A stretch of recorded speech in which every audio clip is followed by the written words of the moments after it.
ಮಂಡ್ಯ ತಾಲೂಕಿನ ಚಂದಗಾಲು ಗ್ರಾಮದ ವ್ಯಾಪ್ತಿಯಲ್ಲಿ ಒಣಗಿರುವ ಕಬ್ಬಿನ ಬೆಳೆ ಸಮೀಕ್ಷೆ ನಡೆಸಲು ಬಿಜೆಪಿ ರಾಜ್ಯ ರೈತ ಮೋರ್ಚಾ ಅಧ್ಯಕ್ಷ ನವೀನ್ ಕುಮಾರ್ ಬೆಳೆ ಸಮೀಕ್ಷೆ ನಡೆಸಿದರು.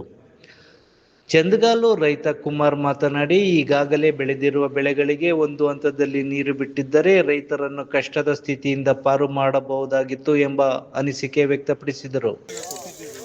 ರೈತ ಮೋರ್ಚಾ ಜಿಲ್ಲಾಧ್ಯಕ್ಷ ಅಶೋಕ್ ಜೈರಾಮ್ ಮಾತನಾಡಿ, ನೀರಿಲ್ಲ ಎಂದರೆ ಬರ ಘೋಷಣೆ ಮಾಡಬೇಕಿತ್ತು. ಆದರೆ ಈ ಸರ್ಕಾರ ರೈತರನ್ನು ಅತಂತ್ರ ಸ್ಥಿತಿಯಲ್ಲಿ ಇಟ್ಟಿದೆ ಎಂದರು. ರೈತ ಮೋರ್ಚಾ ರಾಜ್ಯ ಕಾರ್ಯದರ್ಶಿ HR ಅಶೋಕ್ ಕುಮಾರ್ ಮಾತನಾಡಿ, ರೈತರು ಬೆಳೆದ ಬೆಳೆಗೆ ನೀರಿಲ್ಲದೆ ರೈತರು ತರಗೆಲೆಯಂತಾಗಿದ್ದಾರೆ. ಯಾವ ಶಾಸಕರು ಕೂಡ ರೈತರ ಬೆಳೆಯತ್ತ ತಿರುಗಿ ನೋಡದೆ ಇರುವುದು ವಿಪರ್ಯಾಸ ಎಂದು ಬೇಸರ ವ್ಯಕ್ತಪಡಿಸಿದರು. ರಾಜ್ಯ ರೈತ ಮೋರ್ಚಾ ಪ್ರಧಾನ ಕಾರ್ಯದರ್ಶಿ ನವೀನ್ ಕುಮಾರ್ ಮಾತನಾಡಿ, ರೈತರಿಗೆ ಆತ್ಮಸ್ಥೈರ್ಯ ತುಂಬುವ ಅಧಿಕಾರಿಗಳ ಗಮನ ಸೆಳೆಯುವ ಉದ್ದೇಶದಿಂದ ಈ ಸರ್ಕಾರವನ್ನು ಎಚ್ಚರಿಸುವ ನಿಟ್ಟಿನಲ್ಲಿ ನಮ್ಮ ರೈತ ಮೋರ್ಚಾ ಕಾರ್ಯನಿರ್ವಹಿಸುತ್ತಿದೆ ಎಂಬ ಅನಿಸಿಕೆ ವ್ಯಕ್ತಪಡಿಸಿದರು. ಈ ಸಂದರ್ಭದಲ್ಲಿ ಜಿಲ್ಲಾ ಪ್ರಧಾನ ಕಾರ್ಯದರ್ಶಿ ಜವರೇಗೌಡ, ಮಾಜಿ ಜಿಲ್ಲಾಧ್ಯಕ್ಷ ಜೋಗಿಗೌಡ, ಜಿಲ್ಲಾ ಉಪಾಧ್ಯಕ್ಷ ಮಹೇಂದ್ರ, ಜಿಲ್ಲಾ ಖಜಾಂಚಿ MK ಕೃಷ್ಣ, ಮುಖಂಡರಾದ ಬೇಲೂರು ಬೊಮ್ಮೇಶ್, ಸುರೇಶ್, ವೈರಮುಡಿ ಭಾಗವಹಿಸಿದ್ದರು. ಅವರು 5,000ರಿಂದ 6,000 ಆಗಿದೆ ನೀರು ಕಟಾಪ್ ಮಾಡಿ. ಅದರಿಂದ ಒಂದು ಎಕರೆಗೆ 1,20,000 ರೂಪಾಯಿಗೆ ಲಾಸ್ ಆಗಿದೆ. ಇದು ಮೊದಲು ಏನಾರ ಒಂದು 15 ದಿನದಲ್ಲಿ ನೀರು ಬಿಟ್ಟಿದ್ರೆ ಸುಮಾರು ಬಚಾವಬಹುದು. ಭತ್ತನೂ ಅಷ್ಟೇ ಒಂದು 75% ಬಂದಿದೆ, ಇನ್ನೂ ಅದು ಲಾಸ್ ಆಗಿದೆ. ಹೀಗಾಗಿ ಭಾರಿ ತೊಂದರೆ ಆಗಿದೆ ಸರ್. ಭತ್ತ, ಕಬ್ಬು ಹಾಕಿದೆ, ತೆಂಗಿನ ಗಿಡ ಹಾಕಿದೆ, ತಾಳೆ ಗಿಡ. ತೆಂಗಿನ ಗಿಡ ಅಂದರೆ ಅದು ಹಳೆ ಎತ್ಕೋಬೇಕು ಅಂದರೆ ಇನ್ನೂ 2-3 ವರ್ಷ ಆದರೂ ಆಗಲ್ಲ. ಎಲ್ಲ ಅರಳೆಲ್ಲ ಹಾಳಾಗ್ಬಿಟ್ಟಿರುತ್ತೆ. ಈಗ 9 ತಿಂಗಳಿಂದ 10 ತಿಂಗಳು ಕಬ್ಬಾಗಿದೆ, ನುಣ್ಣಗೆ ಒಣಗೋಗಿದೆ, ಏನು ಅಂಶ ಇಲ್ಲ. ಅಂದರೆ ಇವಾಗ ನೀರು ಬಿಡ್ತಾ ಇದ್ದಾರೆ ಹೊರತು ಇಲ್ಲಿ ಬರ ಘೋಷಣೆ ಮಾಡಬೇಕು. ನೀರು ಇಲ್ಲ ಅಂತ ಹೇಳಿದ್ರೆ ಬರ ಘೋಷಣೆ ಮಾಡಬೇಕಿತ್ತು. ಮೊದಲು ಘೋಷಣೆ ಮಾಡಿ SDRF NDRF ಕಡೆಯಿಂದ ಅವರಿಗೆ ಪರಿಹಾರ ಘೋಷಣೆಯನ್ನು ಮಾಡಬೇಕಿತ್ತು.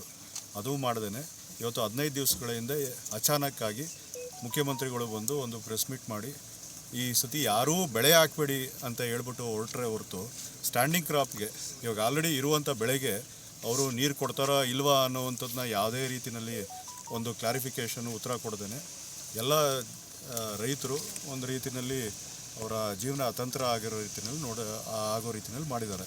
ವಿಶೇಷ ಅಧಿವೇಶನ ಕರೆದು ಚರ್ಚೆ ಮಾಡ್ಬೋದಿತ್ತು, ಸರ್ವ ಪಕ್ಷದ ಸಭೆ ಕರಿಬೋದಿತ್ತು, ರೈತರ ನಾಯಕರನ್ನು ಕರ್ಕೊಂಡು ಅವರ ಅಭಿಪ್ರಾಯ ಪಡಿಬೋದಿತ್ತು.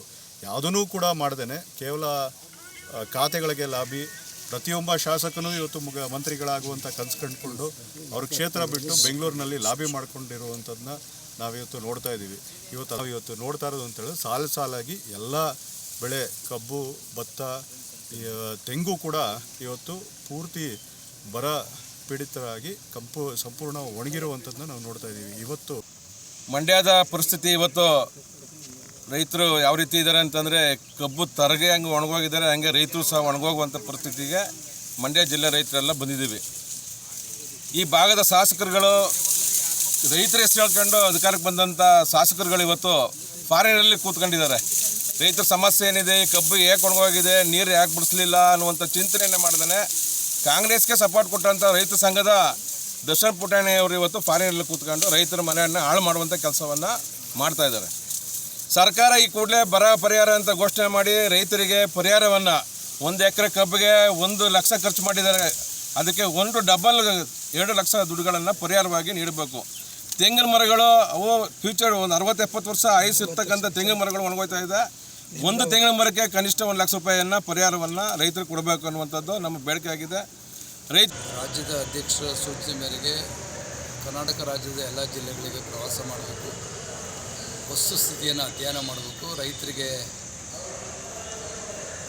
ಮನಸ್ಥೈರ್ಯವನ್ನು ತುಂಬಬೇಕು ಮತ್ತು ಅಧಿಕಾರಿಗಳನ್ನ ಗಮನ ಸೆಳೆಯಬೇಕು, ನ್ಯೂನತೆಗಳನ್ನ ಪಟ್ಟಿ ಮಾಡಬೇಕು. ಅದರ ಮುಖಾಂತರ ಸರ್ಕಾರವನ್ನು ಎಚ್ಚರಿಸಬೇಕು ಅನ್ನೋ ಹಿತದೃಷ್ಟಿಯಿಂದ ಈ ಒಂದು ಪ್ರವಾಸವನ್ನು ಹಮ್ಮಿಕೊಂಡಿದೆ. ಇವತ್ತು ನಾವು ಮಂಡ್ಯ ಜಿಲ್ಲೆಯ ಕೆಲವು ತಾಲೂಕುಗಳಿಗೆ ಭೇಟಿ ನೀಡಿದಾಗ ನಮಗೆ ಒಂದು ಕಡೆ ಆಶ್ಚರ್ಯ, ಒಂದು ಕಡೆ ಆತಂಕ ಉಂಟಾಯಿತು. ಹೆಂಗಪ್ಪ ಬದುಕ್ತಾರೆ ರೈತರು? ಈಗ ಆಲ್ರೆಡಿ 3,000 ಜನ ರೈತರು ಆತ್ಮಹತ್ಯೆ ಮಾಡ್ಕೊಂಡಿದ್ದಾರೆ. ಕೃಷಿ ಪ್ರಧಾನ ಜಿಲ್ಲೆ ಮಂಡ್ಯ ಜಿಲ್ಲೆಯಲ್ಲಿ ಏನಾದರೂ ಜಾಸ್ತಿ ಆಗಿಬಿಡುತ್ತೆ ಅಂತ ಒಂದು ಕಡೆ ಆತಂಕ ಆದರೆ, ಯಾವುದೇ ಒಬ್ಬ ಕಾಂಗ್ರೆಸ್ ಪಕ್ಷದ ಜನಪ್ರತಿನಿಧಿಗಳಿರ್ಬೋದು ಅಥವಾ ಅಧಿಕಾರಿಗಳು ಸ್ಥಳಕ್ಕೆ ಭೇಟಿ ನೀಡದಲ್ಲೇ ಇರತಕ್ಕಂಥದ್ದು ಆಶ್ಚರ್ಯವನ್ನು ಉಂಟು ಮಾಡೋದು. ಏನು ನಾವು ನಾಗರಿಕ ಸಮಾಜದಲ್ಲಿ ಬದುಕ್ತಿದ್ದೀವೋ ಅಥವಾ ಎಲ್ಲಿದ್ದೀವಿ ಅಂತಕ್ಕಂಥದ್ದು ಒಂದು ದೊಡ್ಡ ದುರಂತ ಅನ್ನಿಸ್ತಾ ಇದೆ. ಏನಾದರೂ ಅವತ್ತು ಸರ್ಕಾರ ಮನಸ್ಸು ಮಾಡಿ ಮಂಡ್ಯ ಜಿಲ್ಲೆಯಲ್ಲಿ ಅಟ್ಲೀಸ್ಟ್ ಒಂದು 2ರಿಂದ 3 TMC ನೀರನ್ನ ಮಂಡ್ಯ ಜಿಲ್ಲೆ ನಾಲೆಗಳಿಗೆ ಹರಿಸಿದ್ರು ಅಂತಂದರೆ 1,000 ಕೋಟಿಯಷ್ಟು ಹಣ ರೈತರಿಗೆ ಉಳಿತಾಯ ಆಗ್ತಕ್ಕಂಥ ಸಾಧ್ಯತೆ ಇರ್ತಿತ್ತು.